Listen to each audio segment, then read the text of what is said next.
This is Mete Yurtsever. I'm the host of the Formula for Creating Value podcast.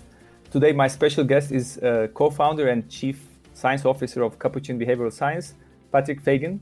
Welcome, Patrick. Hi, thank you for having me. Thanks for coming. And let me introduce you to our audience briefly.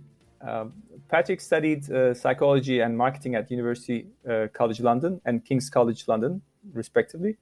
For the last 10 years, he's been a consultant and a researcher on consumer behavior. A very remarkable post he had. He was lead psychologist of Cambridge Analytica for 8 months until the company went into administration. He's lecturing part-time on multiple universities in London. He has a book called Hooked on psychology of effective communication, the secret psychology of why messages stick. Now you're co-founder and your company, Capuchin Behavioral Science. Our audience is familiar with behavioral psychology, but I'd like to hear from you. Besides it's cute, why you named it after capuchin monkeys? So one of the things is that, as you say, it's cute, and we pay attention to cute or emotional things. We're kind of hardwired to do that. But also, there is some research showing that brands that have an initial plosive, so a hard sound at the beginning, especially a k, or just in it, actually, not necessarily at the beginning, they're more memorable, I think, because it's a bit different, a bit unexpected. So you think KFC, McDonald's, Coca-Cola, so there's the k sound. And then also a capuchin monkey is a real thing. It's a concrete thing. So it's not like an abstract word or a made-up word. It's something people can actually picture in their heads. Oh, okay. So, well, I first thought about, I didn't think about the K sound thing, but I thought it's also like there are lots of surveys on capuchin monkeys, right? They are pretty similar in social behavior as human, right? Yeah, it was. So, of course, it was initially inspired by those experiments. So there's that great one, I don't know if you know it, on fairness, where they had two capuchins trained to do a task. One of them got paid in cucumber, which it ate. Then the other one next to it got paid in grape.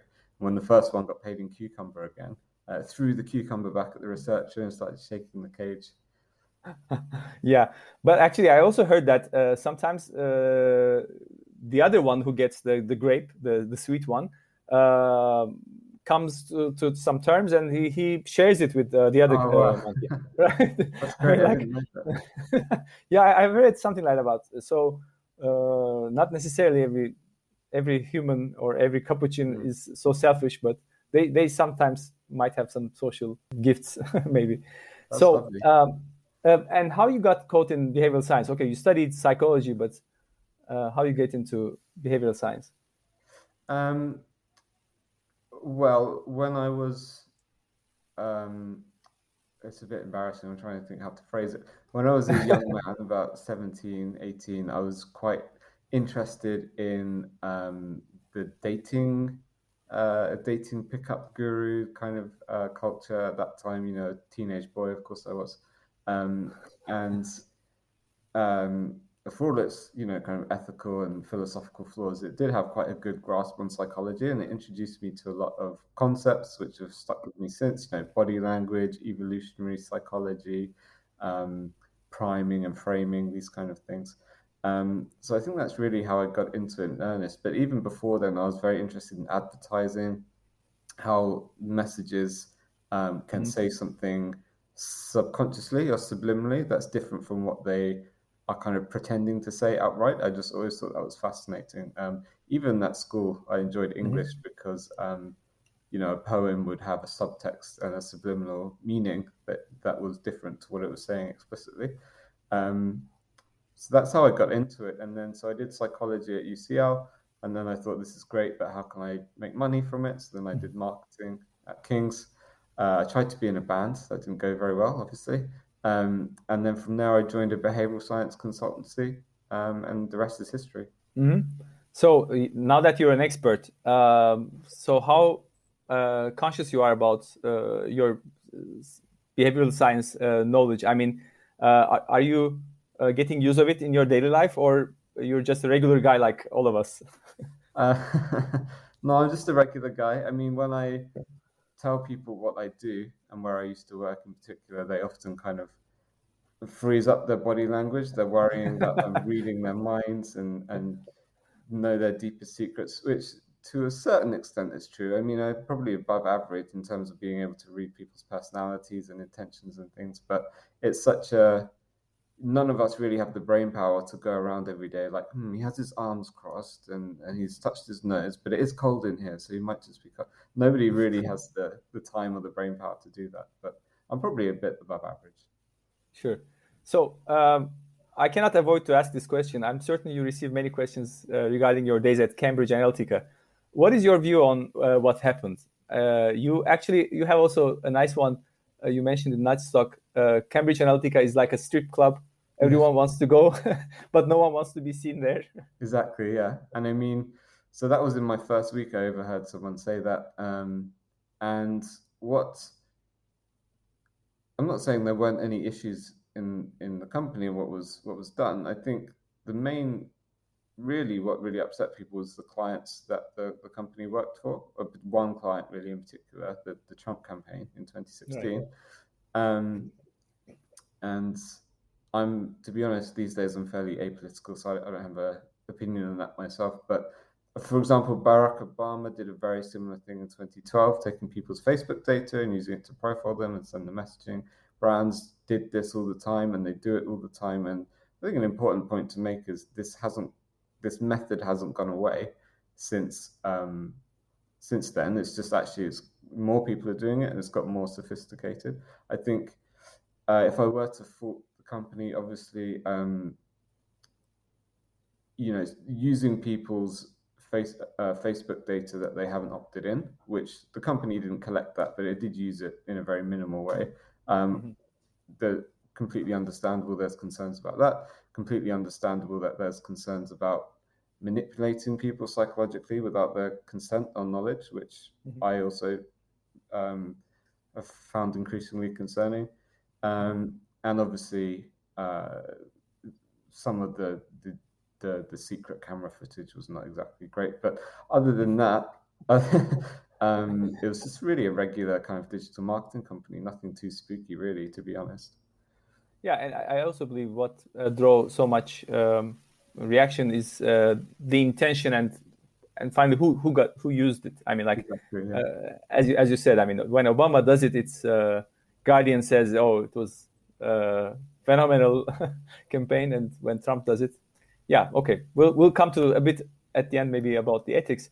So also during my marketing practice, I at least in the last 10 years of it, I used psychographic segmentation and realizing that just demographics are useless, and asking people their preferences is also a waste of time. I mean, like literally. So when you analyze a group of consumers, you try to categorize them according to their personalities, right? And does everyone use that sort of same profiling, like Ocean framework? So Ocean is, and for your listeners, Ocean or the Big Five is a fairly well accepted model of personality. So generally speaking, if someone wants to do a study on personality, for example, how it affects the shoes you buy or how often you go to your bank or anything really, they'll use Ocean, with a few exceptions, but generally speaking, everyone uses Ocean. And there's good research, decades of hard work to suggest that these 5 traits, which are basically creativity, which is openness, conscientiousness, extroversion, agreeableness, and neuroticism. There's good evidence, a lot of good evidence, that these are the 5 traits that really make up predictable human behavior. There are some nuances, and there are some other things, obviously, like intelligence, sensation seeking, but generally speaking, these 5 capture most of it. And also the fact that researchers use this so consistently means that if you use the Big Five Ocean in a survey, you can then make some really good educated guesses about a particular segment. So if you see that a segment is really high in openness to experience, you can look at other research and say, okay, if they're high in openness to experience, they like classical music, They're more likely to like documentaries and current affairs. They're more likely to like abstract and complex art. And you can build on that existing literature to really profile your consumers in a way that doesn't require asking all of those questions in a survey. And so, to your question, do people generally use Ocean for psychometric segmentation? I think so. I mean, obviously, I don't know every segmentation provider out there, but as far as I know, they do. I certainly use it in every single one. Mm-hmm. That makes a lot of sense. Yeah, that the presence of all this wide research about using the same, let's say, filters in a way. Yeah. So I'm always asking myself about the role of culture in human behavior. So this using this personality or the Ocean, let's say, does it overcome the culture impact? I mean, an open person in UK and in Turkey react the same to the same message in the same way? Very interesting question. I think so. I don't know for sure. I think so because these traits, although they differ between countries, so for example, Italians are more extroverted on average, and even within country, for example, Londoners are more open to experience and less agreeable than people who live outside London. Although the levels do differ, the meaning of the traits stay the same because it's partly to do with neurobiological differences. So openness to experience is, for example, partly to do with tolerance for ambiguity and the ability to pick out patterns in things. So these are kind of hardwired traits. Extroversion is about needing excitement and being reward focused, which is very much to do with certain parts of the brain. So I would have thought that the insights, generally speaking, fit across cultures. The only difference, I suppose, is how you manifest that. So if open people like things to be creative and different and maybe a bit subversive, that probably looks very different in one culture to another because there's different social norms and life histories and things. Great. So one side question, actually, I don't want to divert from the main focus, but how do you get a hint on the purchasing power? Because if you use it for marketing, I mean, like personality is one thing, but people should be able to, in order to meet the, I mean, the transaction to happen, they need to have a purchasing power. Yeah. How do you bridge that gap in a way?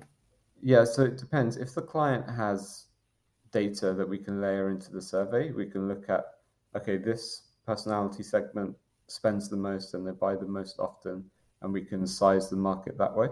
Otherwise, the only way really to do it is through survey questions, which is not great, but you can ask, how often do you buy this category? How much do you spend? And then you can use something like the theory of planned behavior to see how likely they would be to buy in the future. So let's say it's insurance. You can ask, how good or bad do you feel about buying insurance? Do you think most people buy insurance? Do you think you should buy insurance? And together, these give a bit better predictive power than just asking their intentions, which intentions are really a great predictor of future behavior.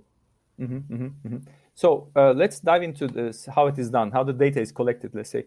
So all our digital footprint is used to know us, our personality, but who has access to this rich data other than Facebook, Instagram, TikTok, or I mean, you need such rich content, and how can you analyze our behavior if you don't have this data? This is what I'm wondering.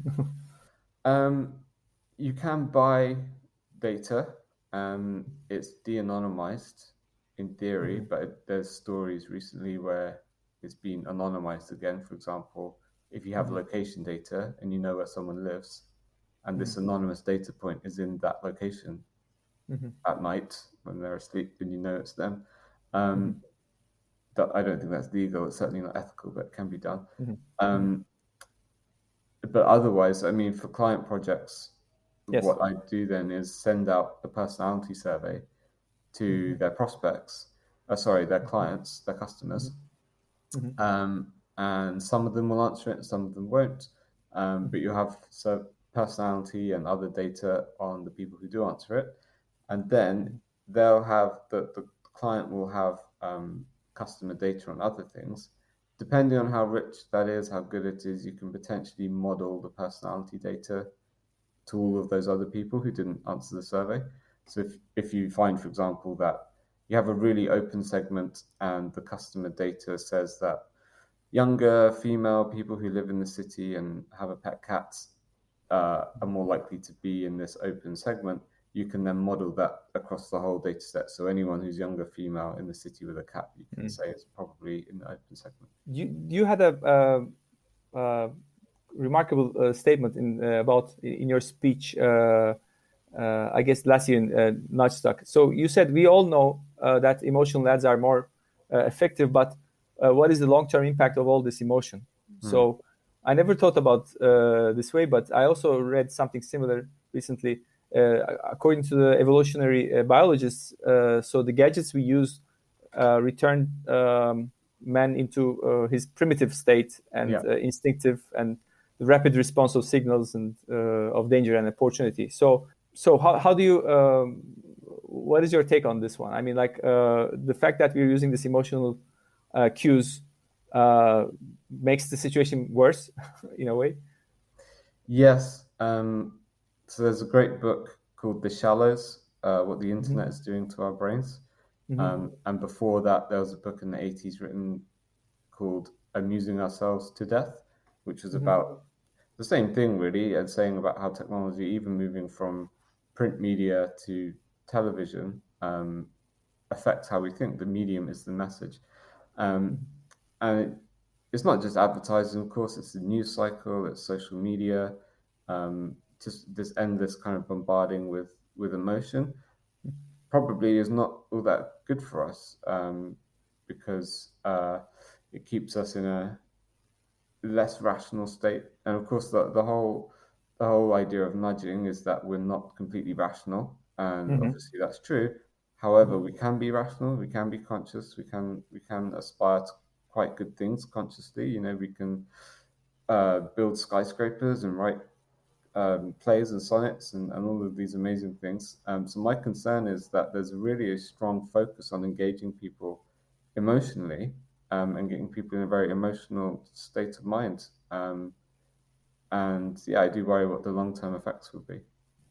Well, I mean, I also think like without maybe a bunch of, I don't know, thousands of people around the world, we would be living in caves. So I mean, whatever we benefit of this technology, whatever, is not based on our scientific work and thinking. I mean, we would be useless as I would be useless as a human being. But is there a way to teach people how to act more rationally, or you still see that this is something that can be misused? And because if there is no way to teach people at every step, or if this is our nature, how we can overcome that nature? I mean, maybe with some technology, I mean, that's inbuilt on us, maybe we can be smarter or inhibit our instincts. But what do you think about that? Yeah, I mean, I don't want to poo-poo technology. Obviously, it's amazing and it increases our lifespan and our quality of life and opens up opportunities for all sorts of people. It's brought all sorts of happiness and peace and safety to the world. But I think there are downsides that we need to be aware of, and I think people are increasingly aware of it. I think there, at least to me, maybe I'm biased, but there seems to be a bit of a movement towards, turning your notifications off, being a bit more careful with screen time for children. Some people, there's a setting on your iPhone where you can make the screen grayscale, so no color, because it's less stimulating. There's obviously the dumb phone movement. These are very small but growing things. So I think, and people are more aware of it, and obviously they're more aware of things like mindfulness and meditation, which speak into the same thing of just kind of taking a breath, relaxing, not letting your emotions get ahead of you. In terms of your question, can we make people more rational? I think so. I think there's a few things to it. One is reducing information and decision fatigue. So the amount of kind of pointless choices and decisions people have to make, if you can reduce that, then they can think for themselves a bit more. Now, in the past, it's kind of been religion has done that for people because it gives people a structure by which to live their life, so they don't have to think about it. I mean, if you think about, for example, an arranged marriage, think about all of the, and I'm neither condoning or condemning them, but I'm just saying, think about all of the effort and thinking and choice that takes out of someone's life, finding a partner, making sure they're the right person and so on. And so it kind of frees you up to think about other things. Now, as great as I think religion is or can be, technology can also play that role by making certain choices for us, helping us to be healthier, eat the right foods, and so on. So I think counterintuitively, technology can actually help us fight the negative effects of technology. It can help us kind of free our minds to be a bit more rational. Unplugging from notifications and emotions, just kind of taking a step away, can help because it gets you out of that emotional style of thinking. Reading and just taking time just to think and reflect. I feel like people don't really do that anymore. We're always on. We're always listening to a podcast or watching TV or working. You don't just kind of sit there doing nothing and thinking. So I try to do that more. And then things as well, like having a good diet, exercising, only drinking in moderation, if at all of these things kind of help your more conscious facilities to thrive. I think that's it. Meditation is good as well. Yeah, great tips. Thank you, Patrick. Yes, great. So I'd like to also touch upon, as a last point before the end, your framework of how messaging works in your book called Hooked. Unfortunately, I haven't read yet, but I'll order it. So can you tell us about what are about the framework of that you describe in Hooked? Yeah, absolutely. So there's three main parts to it. The first is that you need to grab people's attention because we're all cognitive misers, very limited attention spans. We just simply can't pay attention to all of the information in the world. There was one estimate that, at least from a sensory point of view, so everything that is around you in terms of sight and sounds and smells in the current environment, we can only consciously process 0.0004% of that. Now, that's one estimate. It's not really, you can't really put a number on something like that. But Yeah. the point being, the vast majority of it, we're just not consciously aware of, even though we're processing it at some level. So if you're an advertiser or you're sending emails or whatever it might be, you need to grab that 0.0004% if you need to get noticed and even have some kind of response in the first place. And so there's a few ways you can do this. Surprising things will grab attention. So just movement or sound. Or something that's slightly out of the ordinary and unexpected will grab attention. Emotion, faces, food, sex. There's a whole range of things which you can, as you can imagine, have a evolutionary value for making us look to a spider or a snake, for example. And personalization as well. If you hear your own name, you're going to listen. So once you've caught people's limited attention, the second step is you want to engage them and get them to actually think about what you're saying and digest it and take it on board. And so there's three ways you can do that. One is through fluency, so making things very simple and concrete. So like Capuchin, it's a monkey, it's a visual thing, a real thing. So rather than abstract, kind of intangible ideas, making it concrete. Narrative stories are very effective because that's how we process information, and because a story makes you experience the information yourself rather than just seeing it superficially through empathy. And then the third thing is mystery, where if something kind of piques our interest and it doesn't quite make sense at first, then we have cognitive dissonance and we want to solve that gap in our understanding. For example, people still are interested in Jack the Ripper all these years later because it's a mystery. Yeah. We want to know the answer. Yeah. And then finally, your message that you're getting noticed and absorbed, you want to frame it and word it in a way that's going to nudge behavior. So that's the third thing, is influencing behavior. And this is all the nudge stuff, social proof, scarcity, loss aversion, etc. Also, you want to make it memorable because there's often quite a time lag between seeing the message and acting on it. And so there's things like repetition and the recency effect, which will make something more memorable. And if it's emotional or attention grabbing in the first place, it should be memorable anyway. And then since writing the book, one more thing I would add, I don't know which section it would go in, but is relevance. You need to tap into people's motivations, what they care about, especially on an emotional level, and you need to make it relevant to them and to your product. So if you're a funeral parlor, having someone in a bikini holding a puppy in your advert, okay, it will grab attention, but it's not going to build the right memory networks. It's not really going to work. Yeah, great point. Great tips, Patrick. Thank you very much. It's a very nice summary of the main idea and of whole behavioral science, basically. So that brings us to the signature question. I would like to ask, what is the formula for creating value for Patrick? So interesting question. Thinking about it just now, I think there's three ingredients. Always try and keep to the rule of three. Triology. So I'll call it science, gnosis, and sizzle. So science obviously is important because, well, probably don't really need to say why, but it helps you kind of prove what you're doing, and actually that's where the value comes from, is in being able to set up an experiment and say, this worked or it didn't. And if something works, keep doing more of it and figure out how to make it work even more.